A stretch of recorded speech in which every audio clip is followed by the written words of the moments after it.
నమ్మకం అమ్మ లాంటిది. మా మీద మీ నమ్మకం మిమ్మల్ని తప్పకుండా అమ్మని చేస్తుంది.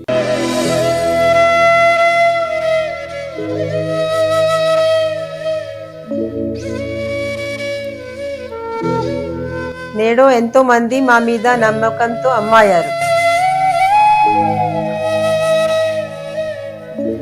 మీకోసం అమ్మతనం ఎదురు చూస్తుంది. వివరాలకు సంప్రదించండి.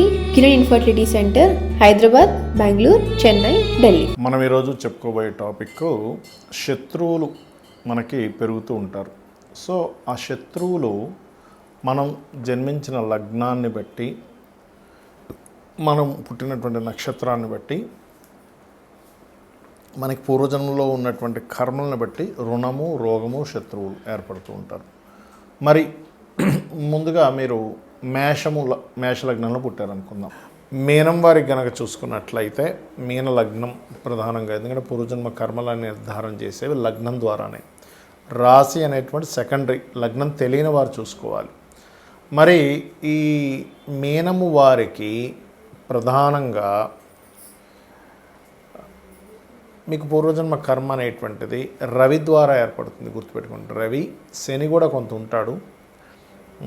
అయితే ఈ యొక్క అంశాలు చెప్తుంది నేనైనప్పటికీ చెప్పిస్తుంది సాక్షాత్ లలిత అమ్మవారిగా భావిస్తూ ఆ లలితాంబిక అమ్మవారి యొక్క అనుగ్రహం పరిపూర్ణంగా కలగాలన్న స్ఫూర్తి కోరుకుంటూ, ప్రధానంగా ఏంటంటే ఇక్కడ మీరు అర్థం చేసుకోవాల్సిన అంశం,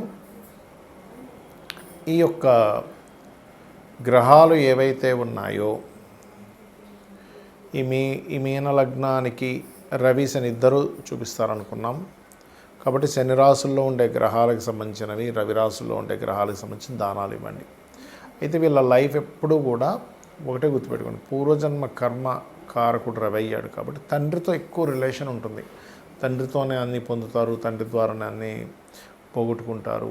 అన్నీ ఫాదర్తో ఎక్కువగా ఉంటుందండి. లేదా వీళ్ళ ఇన్వెస్ట్మెంట్స్ వల్ల, అంటే పలానా ఇన్వెస్ట్మెంట్ చేశాను, అయ్యో రాంగ్ ఇన్వెస్ట్మెంట్ చేశానని ఇబ్బంది పడ్డ వాళ్ళు ఉంటారు. అబ్బా నేను చేసిన ఇన్వెస్ట్మెంట్ బాగా కలిసి వచ్చిందని గొప్పగా ఇదే వాళ్ళు ఉంటారు.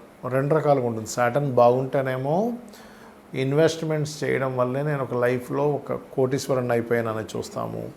ఇన్వెస్ట్మెంట్ చేసినందుకు కుళ్ళుకొని నాతో శత్రువులు అయ్యేవారిని చూస్తాము. తండ్రి మూలంగా బాగుపడ్డ వాళ్ళని చూస్తాము. తండ్రి మూలంగా, ఎందుకంటే రవిశని లేదా కిందని పనివాళ్ళు, అధికారులు ఈ రూపంలో వస్తూ ఉంటుంది. అందుకని మీరు ఏం చేయాలి, నవగ్రహాల్లో పర్టికులర్గా రవిశని గ్రహాల దగ్గర దీపారాధన చేయండి. గోవులకి బెల్లము మరియు గోధుమ రవ్వ తినిపించండి. రాజరాజేశ్వరి అమ్మవారి యొక్క ఆరాధన ఎక్కువగా చేయండి. ఇక్కడ ఏమవుతుందంటే కొన్నిసార్లు ఈగోకి వెళ్ళిపోవడం, ఇట్లాంటి వాటి వల్ల కూడా ఇబ్బంది వస్తూ ఉంటుంది. Because of sun is ego కారకుడు. కాబట్టి ఏంటంటే కొంచెం ఇలాంటివి కొంచెం చూసుకోవాలి. అయితే అది ఎప్పుడు జరుగుతుంది, రవి యొక్క సైన్లో అధిక పాప గ్రహాలు ఉన్నప్పుడు మాత్రమే జరుగుతుంది, అందరికీ జరగదు అది. సో ఇలా చేయండి, ఖచ్చితంగా మీకు బాగుంటుంది.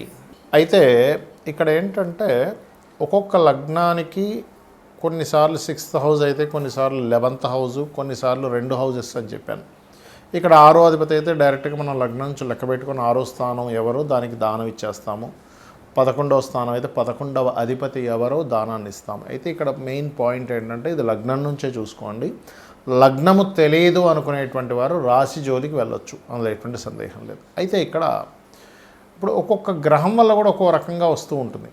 ఇప్పుడు రవి ఉండి పాడయ్యాడు అనుకోండి, తండ్రి మూలంగానే రుణము, తండ్రి మూలంగానే అప్పులు.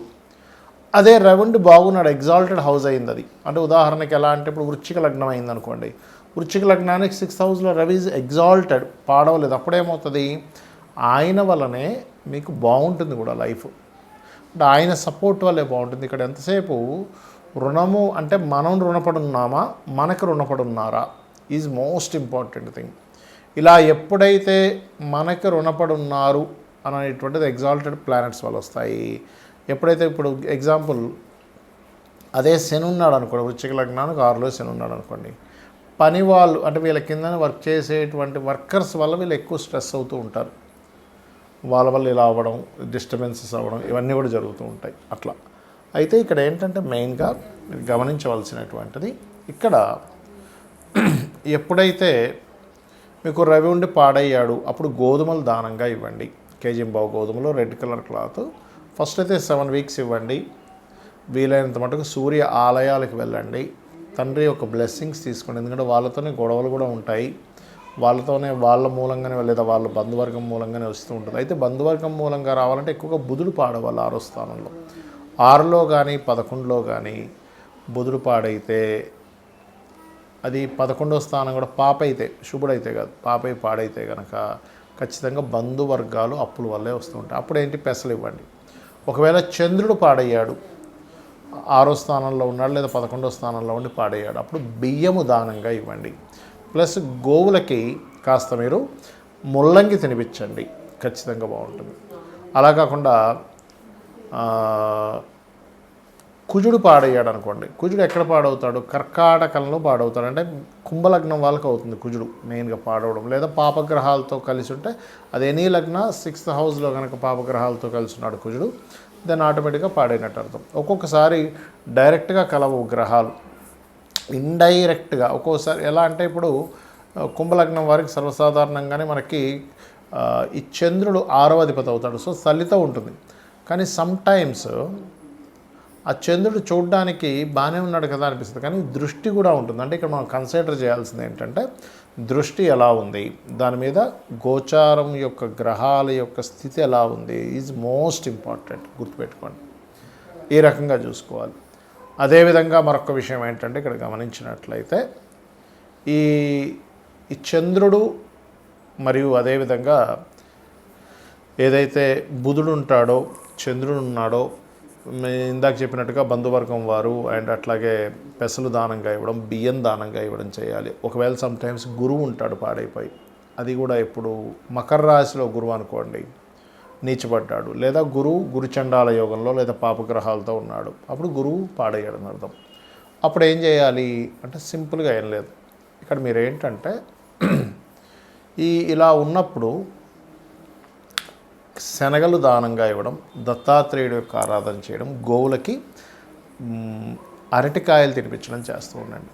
అదేవిధంగా శుక్రుడు అనుకోండి, స్త్రీల ద్వారా వస్తూ ఉంటుంది ఎక్కువగా ఇబ్బంది, శత్రుత్వాలు కానీ సుఖ వ్యాధులు రావడం కానీ జరుగుతూ ఉంటుంది. అలాంటప్పుడు బొబ్బర్లు దానంగా ఇవ్వండి.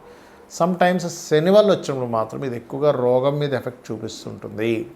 హెల్త్ బాగోలేదు, హెల్త్ వల్ల ఇబ్బంది పడ్డాము, హెల్త్ వల్ల ఎక్కువ స్ట్రెస్ అవుతున్నాము, ఇటువంటివన్నీ కూడా మీరు చూస్తూ ఉంటారు. ఇక రాహు గనకైతే కనబడదు, రీజన్ తెలియదు, రీజన్ అర్థం కాదు, కాబట్టి అట్లా ఉంటుంది. అండ్ అలాగే మరొక విషయం ఏంటంటే ఇక్కడ గమనించినట్లయితే కేతు గనకైతే కూడా, రాహుకేతులు ఇద్దరు కూడా అంటే సస్పీషియస్గా ఎవరు చేస్తున్నారో అర్థం కాదు, శత్రుత్వం అట్లా ఏర్పడుతుంది. అలాంటప్పుడు మీరు రావి చెట్టు చుట్టూ ప్రదక్షిణాలు చేసుకోవడము, రాహుకేతువుల దగ్గర దీపారాధన చేయడము. ఒకవేళ కేతువు ద్వారానే మీకు ఇబ్బంది వస్తుంది అన్నప్పుడు పర్టికులర్గా గణపతి ఆలయాలకు వెళ్ళడము, ముఖ్యంగా మనకి కాణిపాకం ఉంది, కాణిపాకం వెళ్ళడం, ఇటువంటివి చేస్తూ ఉండాలి. ఈ రకంగా కనుక మీరు చేస్తున్నట్లయితే ఖచ్చితంగా ఈ శత్రు బాధల నుంచి తప్పించుకోగలుగుతారు. బికాజ్ ఆఫ్ మనకేంటంటే మన చుట్టూనే శత్రువులు వస్తారంటే ఎలాగ తండ్రి, తల్లి, బంధువర్గం రూపంలో, ఫ్రెండ్స్ రూపంలో, కొలిక్ రూపంలో మనం వాళ్ళకి రుణపడి ఉన్నాం, వాళ్ళతో మన పూర్వజన్మలో శత్రుత్వాలు పెట్టుకున్నాం, ఆ శత్రుత్వం తీర్చుకోవడానికి వచ్చారు. దీన్ని మనం గొడవ పెట్టుకోకూడదు, దాన్ని అర్థం చేసుకొని వీలైనంత మట్టుకు చర్చలతో తగ్గించేసుకోవాలి. అప్పుడే ఈ రెమెడీ చేసుకోవడం ద్వారా మీకు ఈ ప్రాబ్లమ్స్ అనేటువంటివన్నీ కూడా క్లియర్ అవ్వడం జరుగుతుంది, గుర్తుపెట్టుకోండి. సమ్ టైమ్స్ కొంతమందికి దానం ఇవ్వలేని పక్షంలో గోవుకి తినిపించవచ్చు, అయితే నువ్వులు మాత్రం తినిపించొద్దు, నువ్వుల ప్లేస్లో బెల్లము తినిపించవచ్చు. కొన్నిసార్లు తల్లిదండ్రులు ఇవ్వచ్చు ఈ దానాలు పిల్లల విషయంలో, అంటే పిల్లలకి హెల్త్ ఇష్యూ బాగాలేదు, తల్లిదండ్రులు ఇవ్వచ్చు. పిల్లలకి శత్రుత్వాలు పెరుగుతున్నాయి, తల్లిదండ్రులు ఇవ్వచ్చు. బట్ ఇక్కడ ఏంటంటే దీనికి మంత్రం కూడా ఉంటుంది. ఓం కర్పూర వీటి కామోద సమాకర్ష దిగంతరాయ నమః అని చేసుకోండి. అదేవిధంగా తూర్పు వైపు, ఇంట్లో లైట్ గ్రీన్ కలర్ తూర్పు వైపు వేసి అక్కడ రాముడి యొక్క పట్టాభిషేకం బొమ్మ గనక పెట్టినట్లయితే ఖచ్చితంగా మీకు ఈ శత్రు సంబంధించిన విషయాలని కూడా తగ్గుతాయి. శ్రీమాత్రే నమః.